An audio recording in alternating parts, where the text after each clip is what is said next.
they've been reasonably courteous. There's 6 or 7 scarred looking. In fact, you're pretty sure a couple of them are ex-gladiators. Oh no. Yeah, there's some muscle accompanying this experience. They are very organized. The leader is very desert wise and has been very clear on what the dangers are. The person who manages the caravan, that guy knows all the danger spots and has done things like leave special markers in certain places and stuff. And does it tell that he's planning to jump me or? No, I'm saying that they have accepted you as a piece of the troop. Okay. Yeah. You probably like paid all everything you had, to get out of town. Okay. Right? So maybe not to the best interest. Right, but it's not like they like you, but you have a legitimate deal. Yeah. Okay. That's good. They seem good with that, and another a bit of muscle along the way to help them that they seem to point on. There may be 1 or 2 other people who have also paid similarly, whether they're fighters or not. So you're probably not the only person who's traveling back with them toward Nibina. And you are living in the rocks and whatnot with your pal, and have also, let's see, you, as I understand, you and your companion wander away or live away from the tribe, your home tribe now, to some extent, right? Yeah, I'm accepted, but also you can stay over there, but you're part of it, but stay on the outside. Right, well, you're basically an animal that they've raised as a human from their point of view. Yeah. So therefore, you're sort of like an asset. Yeah. Right, I see. Okay. So he's, wait, yeah, you're a Thrykeen raised by Doom Reapers. Yeah. Right, right, so. I have a question. You mentioned that metal is pretty scarce. Mm-hmm. Does that mean that our weapons are going to be of other materials? Yes. Bone, stone, or obsidian is very, very, the mines for obsidian or the collecting of obsidian and its shaping is very prized. But is it something that's very expensive for us to have, or it needs to have a trait? I'll have to look that up. I'll have to check that out about obsidian. It probably actually would be right here. And we have no defilers. Oh, that's so sad. Oh well, what can you do? Let me quick check this for money and equipment, just to give an idea of. There's always time for one of us to become in the next 15 words. Everyone. Right. Yes, thank you for the economics lesson in protracted barter, blah, blah, blah.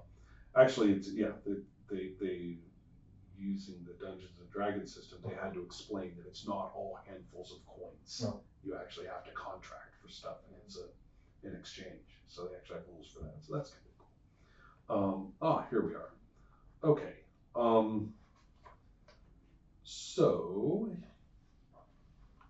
it says, right. Wood and bone are the default. Stone and obsidian are sort of one step up. Okay. So if you wanted your signature weapon to be stone or obsidian, that would be fine without it being all that special. Okay, cool. Right. But it wouldn't be like you, especially for your character, I don't see that you would have a lot of high-tech weaponry. No. Okay. Okay, well, so the trip has been reasonably tough. Upon going off-road for a while, there are several considerations. Especially when, somewhat surprisingly, they come to a place where the very sparse cacti are gone, and the rocks look like they have been bleached, and there are no the dryness takes on a particular feel that almost feels like it's sucking the moisture out of you. So this is a surprise to the caravan people. In fact, they stop, and there's a hurried conference between Palik and the caravan guy, who's saying, we're not going in there. And Palik is like, you're going in there. And so the terrain, and this is, so it's off-road, they can only go very slowly, they sometimes have to clear places. The bigger wagons have been left behind with a guard.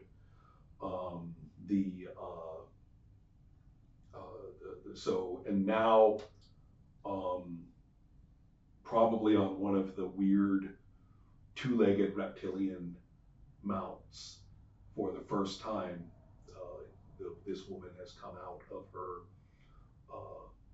her wagon and is riding on this beast, which basically is some sort of small dinosaur, and is, but again, heavily veiled, and looks very privileged. Everything she's wearing is totally top quality, and extremely and silent, doesn't interact with anybody. Now, Palik, on the other hand, who, interestingly enough, had been the most mild-mannered person possible until this point, is now extremely clear in telling the caravan leader that if he doesn't obey and continue on this journey as agreed,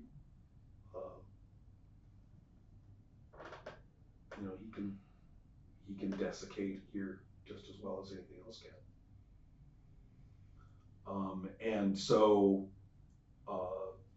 somewhat reluctantly, the group, including you, because you're being brought along, with the majority of the muscle.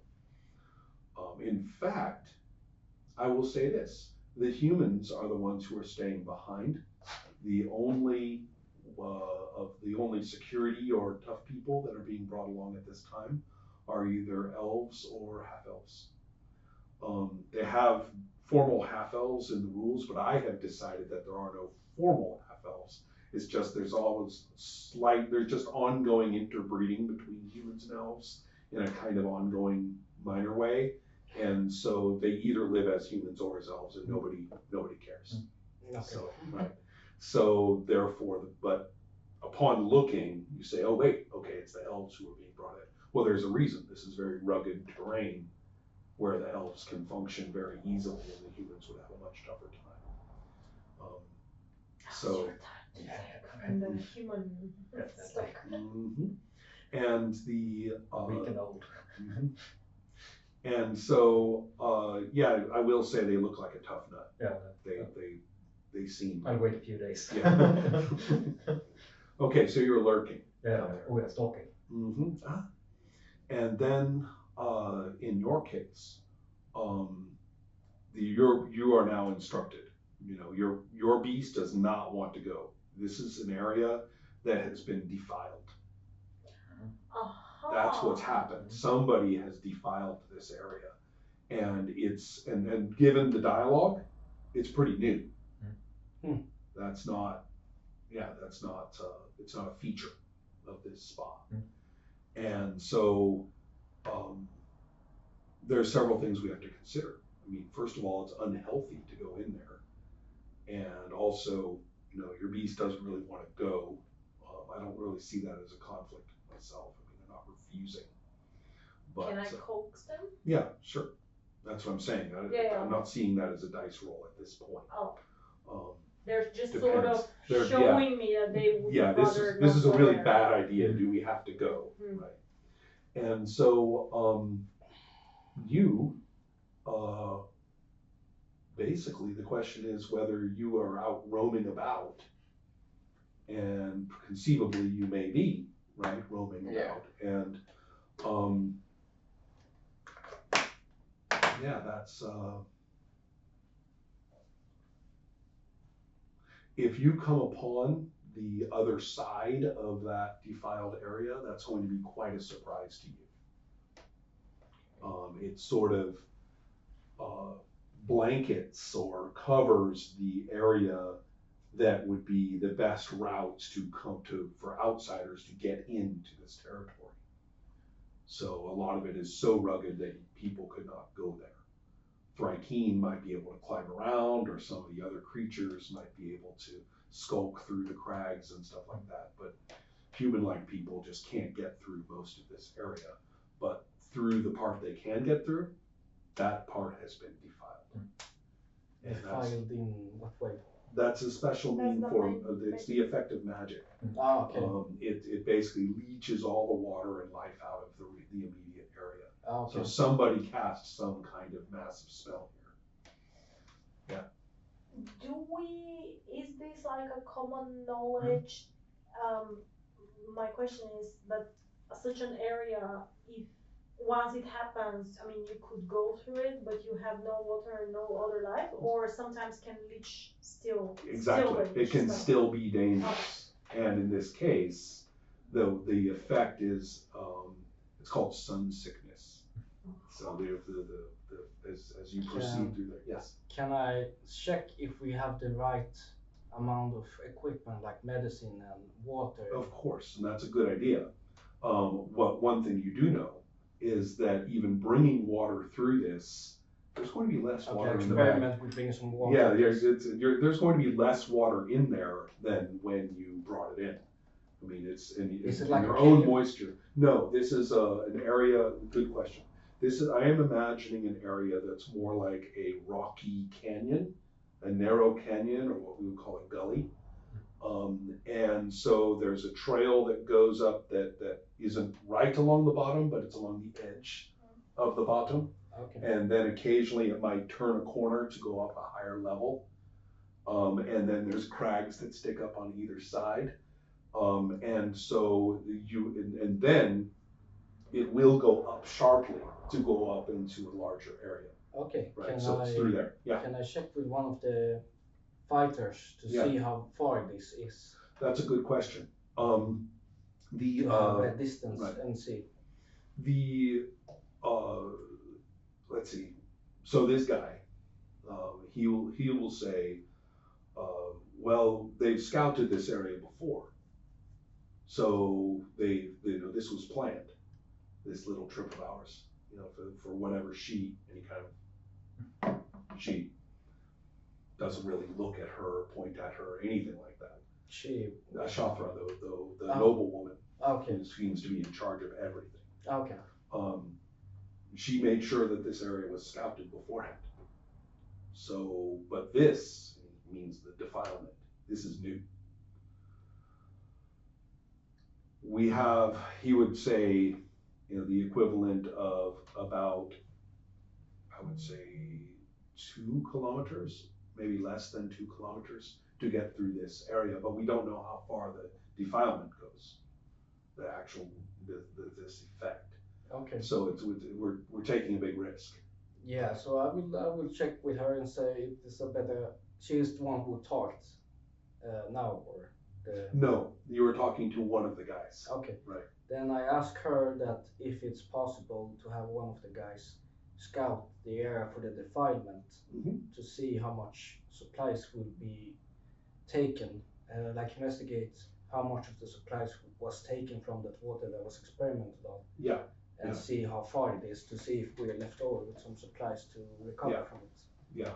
I even have, given what you said about the test, I even have like this image of people suddenly realizing, oh man, we're walking into a sun sickness zone. And they might even like get a long pole and like put some water out in it to see what happens to it, right? And when it comes back, they're like, oh, this is no good, right? Yeah. So that's when you're saying, maybe we should check it out before. The Ashafra doesn't respond to anything you say. She's very stoic and very, very speechless, or motionless. But but her assistant, Palik, looks at you and says, "Good idea." Oh yeah. Meaning someone. Oh, yeah. Someone is elected. One of those cases where. Yeah. Yeah, it's like, hey, what if we do this? Yes, good idea. Go. You could do it. No. So Your plan. he does make it clear that when they get back to Lebanon, that extra service of this kind, risky service of this kind, will be well rewarded. So more than just dropping you off at the gate and saying goodbye, now they're promising you something good. Oh, the gods. Yeah, they're the Halik, the leader of the squad. Okay, that's His perfect. Shafter's main servant is saying, yeah, we'll pressure you to go be this scout. That sounds great, but we're not claiming that you owe us. We owe you if you do that. Okay, so then I go and scout. Yeah, And excellent. take one. Can I take one? Yeah, Yeah, sure, I take sure. one with me. Absolutely. The- It's the only one smart. The one with more better sight Yeah. and agility. Uh-huh. I would like to like I address Palik and maybe the guard cap Yeah. or Mm-hmm. leader or whatever. And I'm going to say, if this is so new, it might be a targeted attack or attempt Mm-hmm. at ambush, or I look towards a Shatra assassination. Mm-hmm. Palik nods, acknowledges the truth of everything you say. And he says,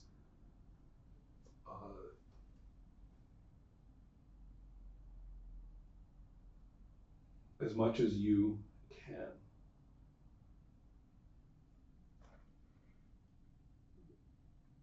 basically the sides of the canyon and the cliffs and stuff, he wants you and your companion to do as much surveillance or vigilance as you can. How wide is the Yeah, the walls distance between the of two. this Yeah. gully? It depends. Can Obviously, I it's see uneven. from one side to the other? Yes, you can. Absolutely. This isn't a huge canyon. It is. In fact, it's pretty small. So as these go. it is far enough that I cannot really like jump over. Correct. But let's say if I'm throwing a spear, Yes. it might hit It's something. spear on the cast. other Yes, side. you could hit the other wall with a spear cast, although it's a long cast. Alright. Good. Okay, let's say I come back from the expedition. Oh no, not yet. we have No, we are about to use some dice. I'm just making sure I'm saying what everybody is doing. Okay. And you're lurking back, Yeah, stalking I back. might be, if I see them leave, I Oh, might no. be trying to scamper up ahead. You're going to be Yeah, following. since I'm both a halfling and from the region, I might be Okay. able to Yeah. do some vertical. Yes, movements. that's very true. And then for you, you're on the other side of this defiled zone. So you don't know about these guys yet. No. But on the other hand, it's a surprise. Like what's all this then? Yeah. Right? What is, who could have done this here? Yeah. So I'm sorry, I have basic knowledge of it. I don't really know exactly what the film is, but this stuff is bad. Don't go near it.